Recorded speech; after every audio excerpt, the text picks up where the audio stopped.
Sir, somebody's here to see you. Hurry up. Hey, T. Sir. Welcome back. Thank you. I just couldn't stand being in that bed anymore. I just wanted to say, thanks. How's the leg? Yeah, it's going to be okay. It's a bit uncomfortable when they were digging the bits of oyster shell out, but... At least you didn't contract bird flu. That's right, Ro. I was... I was very lucky. Hey, it's good to see you. Thanks, East. Yeah.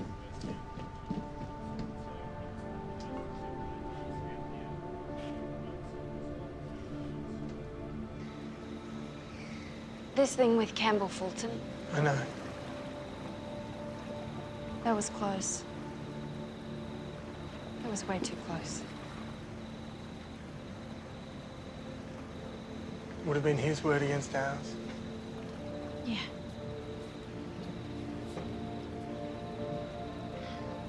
Yeah.